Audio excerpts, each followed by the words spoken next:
welcome to the team, Jesse. Great to have you. You'll be tweeting all afternoon. Matt Fodia is on the boundary line. We're not too far away from getting away, so we'll cross down to Matt in absolute due course. I think this is going to be a real tough one today.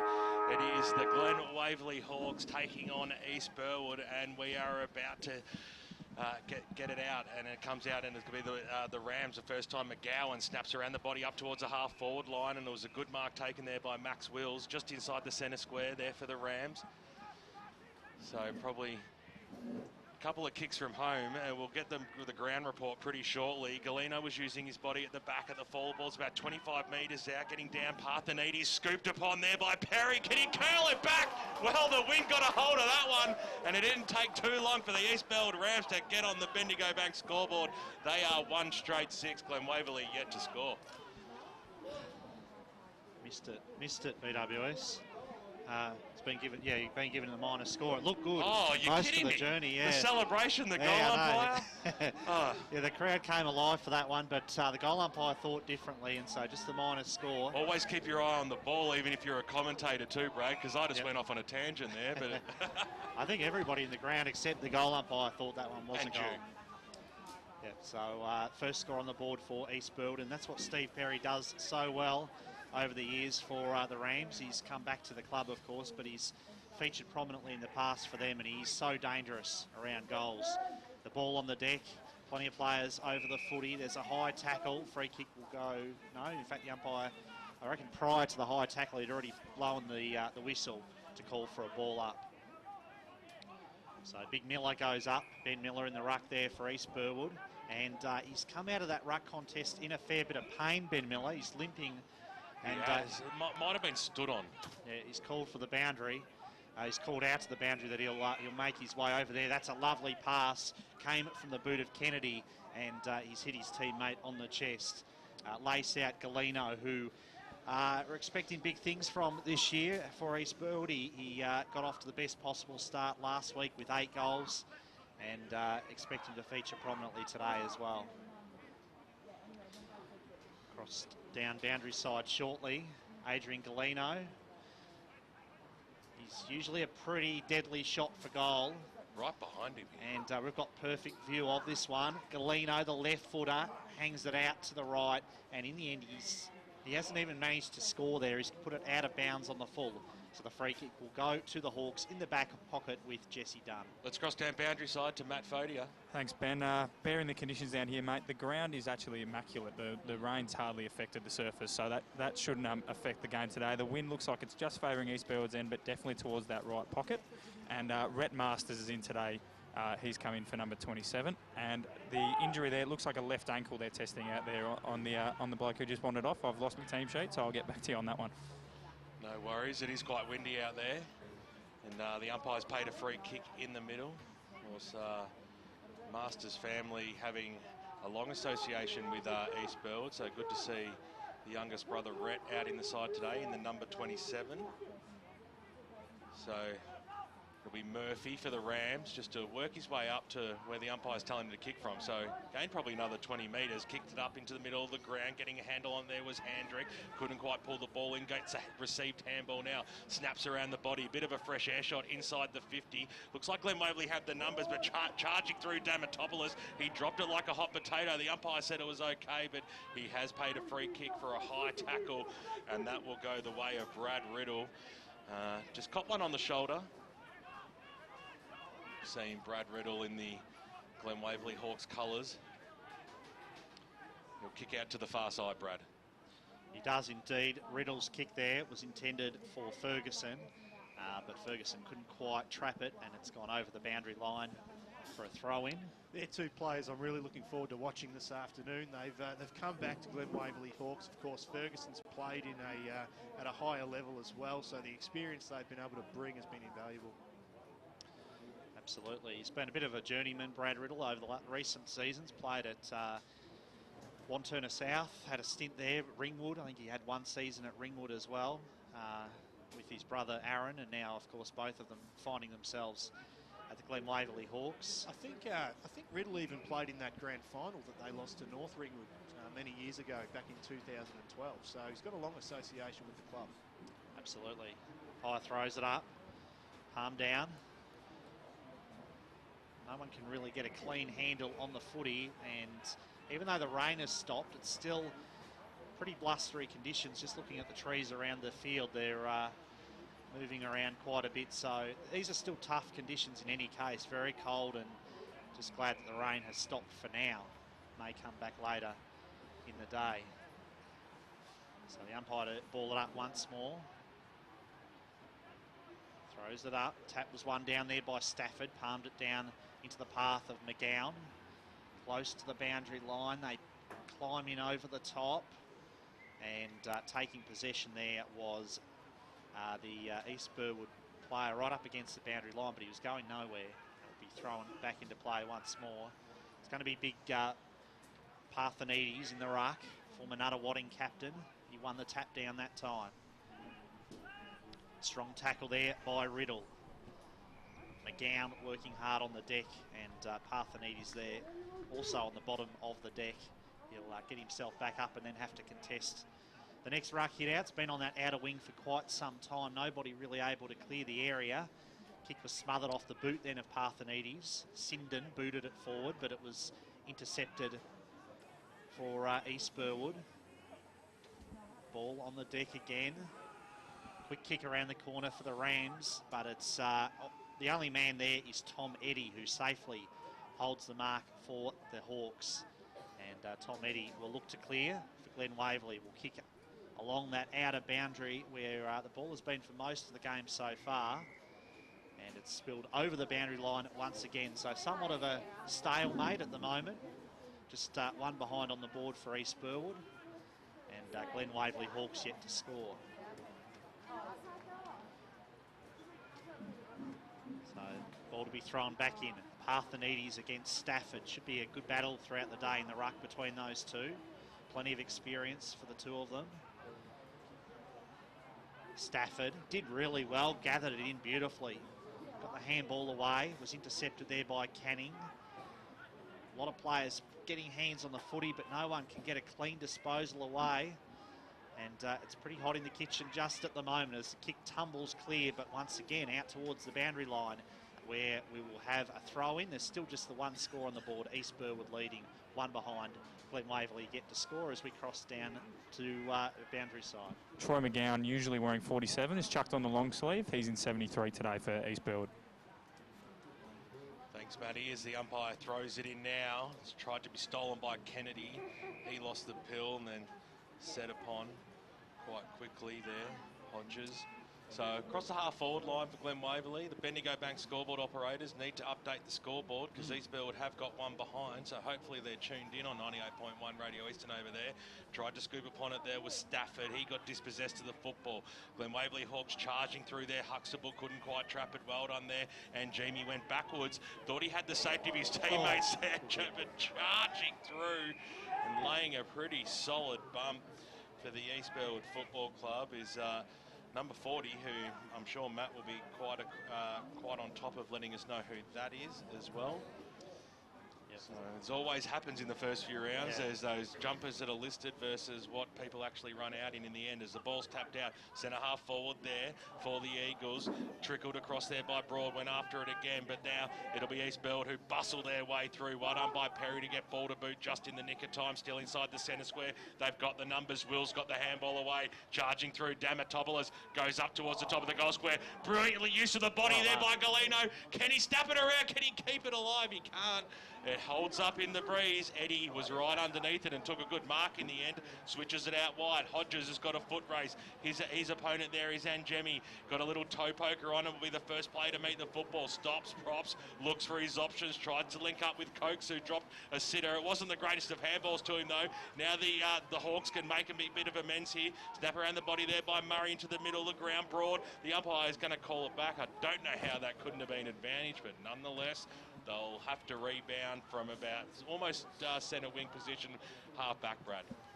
Yeah, they do indeed. They'll be hoping to score out of this 4A forward because it's been a bad start from so far, but good strong mark taken inside the forward 50 there for the Hawks, and this will present their first genuine scoring opportunity. It's really the first time they've been deep inside their 50. So a chance here for the Hawks. Can they register their first goal of the game? Long kick by Ferguson, hangs it out to the right. Players camping the square, but it's just snuck through. Just brushed the goalpost, in fact, so minus score there.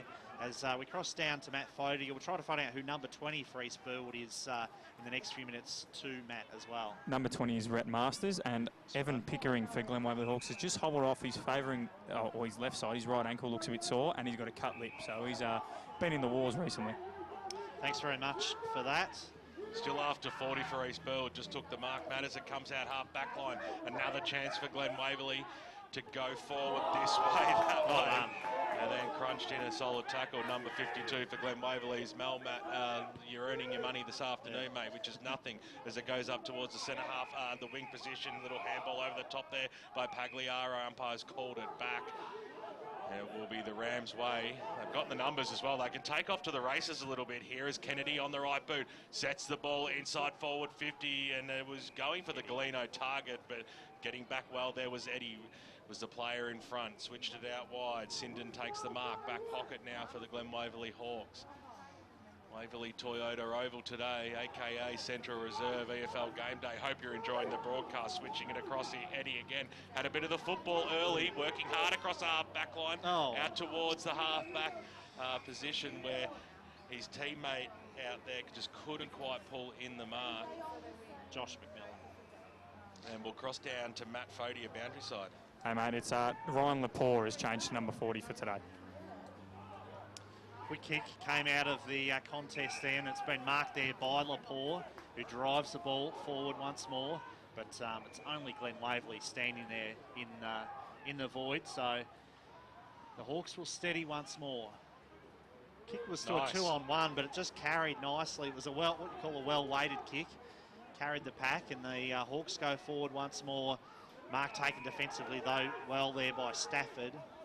And he comes out short to Kennedy. Kennedy very short now to Ungamey. He's having a good first term. Yeah, he looks a class act, former Knox player, of course. Ungamey's kick was looking for Wills. It was at his bootstraps. Chance here for the Rams. The Hawks managed to get numbers around the footy, though. Ungamey slides in, dives over the footy.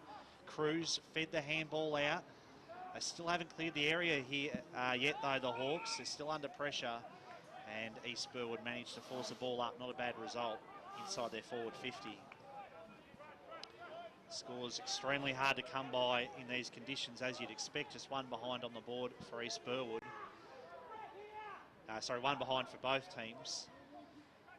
So scores level, but no goals thus far. Pagliaro shot out a handball to Canning. Canning's kick, though, was a poor one, and it's been marked there safely by Huxtable, who gets crunched after he marked it, but the umpire didn't feel there was much in that, so no 25-metre penalty. Huxtable's floating kick inside forward 50. The ball was, it eluded Sinden then. McGowan for East Burwood from half-back. Kick really was just into open space, didn't do Galeno any favours, but he made the kick look good then. Galeno tucks it under the arm, and then a lovely pass to Handrick, and East Burwood can go back and line up for goal as the Sun makes its first appearance this afternoon. They've had most of the play in this first term, East Burwood, just haven't been able to capitalise. So this is a really important kick to set things up and kick things off for the opening term. So Brett Handrick, distance shouldn't be a problem. Left footer. Very nice. And it looked good off the boot, but he just hung it out to the right slightly. Minor score. East Burwood 2 behinds. Glen Waverley Hawks 1 behind.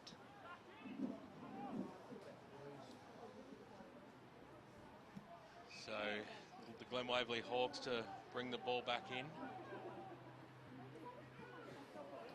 Kick goes up towards the middle of the ground, so there really isn't too much of a wind advantage here. Hodges gets brought to the ground hard and under player and hands it back to the umpire. 55 metres out from the East Burwood goal line. Currently leading this game by 1 point. It's 2-1. Bit of a high tackle there. It was seen there. So McGowan for the Rams. Sparing pass inside forward 50. Was chopped off at the crucial stage there by Sinden. He got it across to Potts, who just chipped it away, and Eddie takes the mark.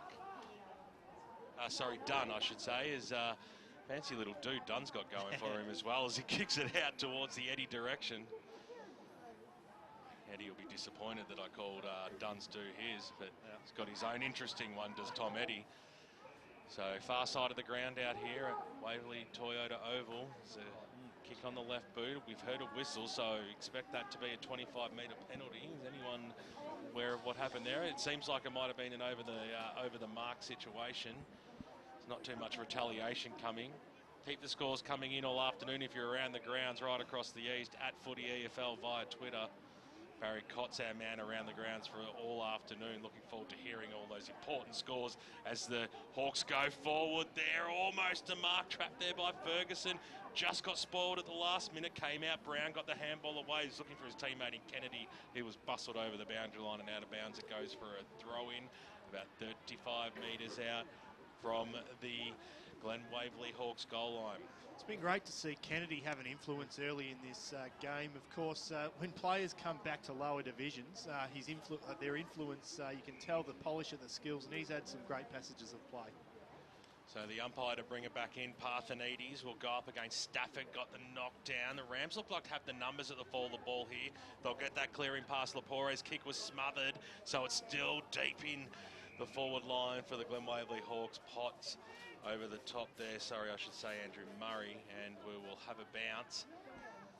So looking for the first score, the first goal, the first major of this Division 4 match of the day. Here's an opportunity, a bit of a skyscraper kick. The umpire's call played on, getting a fist on it there was Canning for the Rams that hit the deck over the top there. Ferguson laying a pretty strong tackle just to ensure that Luke Brown couldn't release the footy, and we'll have another bounce. Good forward pressure there. Good back pressure, I should say, by the Rams as Parthenides over the back, got it down, just spilt it right on the goal line. As it kicked across the face and it skidded, but through for only a one behind. Bendigo Bank scoreboard in this first term, and it is all square. Two behinds, East Burwood, two behinds, Glen Waverley Hawks. It is indeed. Luke Brown brings the ball back in for East Burwood. Favoured the outer side, where Stafford safely takes the mark. Almost all of the play seems to have been on that outer wing in front of the scoreboard here, which still isn't quite right at this stage. There's the kick towards the wing. It's two behinds apiece by our reckoning. It is. The clock wouldn't hurt either. No, it is a 17.5-minute mark, and that's all thanks to old mate Lee Green, who's on top of everything. Stafford won the tap down. Taken there by Kennedy. That was an aggressive tackle by Brad Riddle. Drove him into the ground, but the umpire was okay with that. All in the act of play. Parthenides won the tap. Handball there from McGowan. Sullivan tried to soccer it along the boundary line, but couldn't keep it in play. And once more, it'll be a boundary throw-in. Yeah, early on we can tell this is the type of game where just get the basics right, get in, get the footy, get it on the boot, because we're set for a scrap this afternoon, I think, and that's telling on the scoreboard with no goals kicked so far. Parthenides won the tap. He's taken the honours in the ruck so far. He's got an obvious height advantage against Stafford as they compete once more. Riddle sharked the pack, but he was immediately set upon, and he was going nowhere fast. The umpire fairly quick on the whistle on that occasion to call for a ball up. Probably wouldn't mind letting them or seeing them let it go for a bit longer and see if the ball can clear the area. It's a real stalemate at the moment. Lots of players over the footy. There's a free kick. It goes the way of Jason Kennedy for East Burwood. So Kennedy wants to wind up, drive it down the wing position, right in front of the Bendigo Bank scoreboard. It's all square there over the back there. Dunn got a fingertip on it, paddled it to his advantage. Wills went after it again. A couple of Glen Waverley Hawks players cheekily asking the umpire if that was deliberate. And we'll have a boundary throw in. 19.5 minutes gone here in the first term. Tough day to kick goals. I'm sure Barry will be throwing through some interesting scores right throughout the afternoon. There's no doubt about that. Masters took it and then rode it. And then over the boundary line, it goes for a boundary throw-in.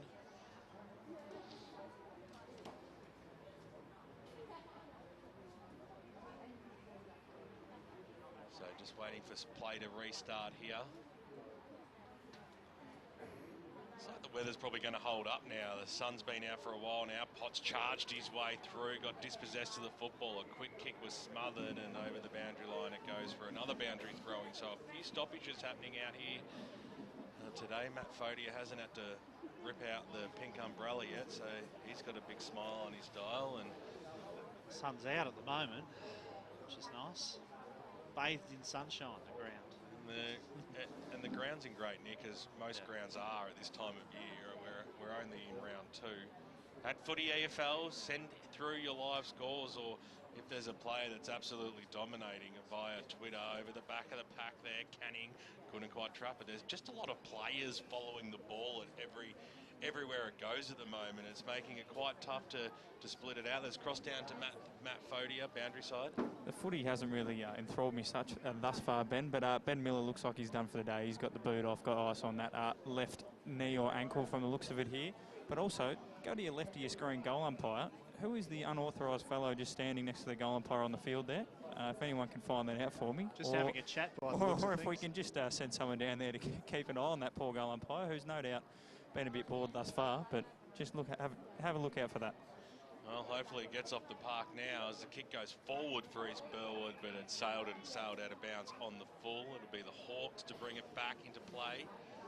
Short passes on, marks taken by Cruz. You look for the switch here, and that's something that we're after. Not much has happened over this side. Pitts probably dropped what he should have taken.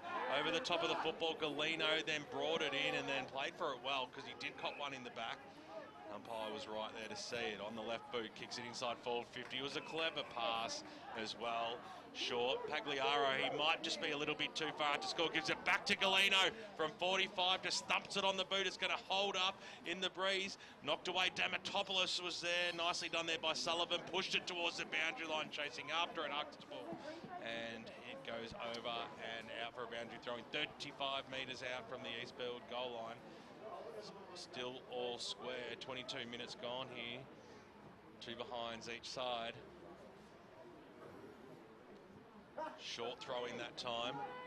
Ball hits ground level. Riddle just patted it back over.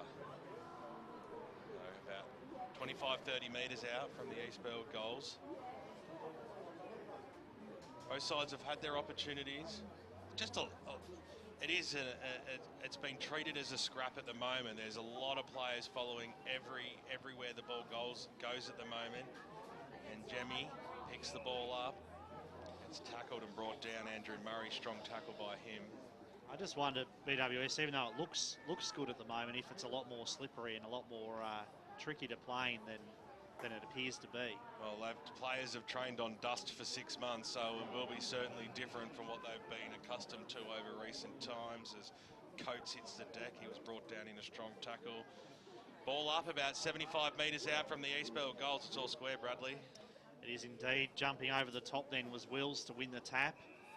And the mark taken there by Pagliaro. He thought about playing on the X-line, Mulgrave line, but decided against it, went short with the pass. This is Perry, who's always dangerous around goals. Perry's high up and under kick and safely marked defensively there for the Hawks. They'll come away through Dunn. Jesse Dunn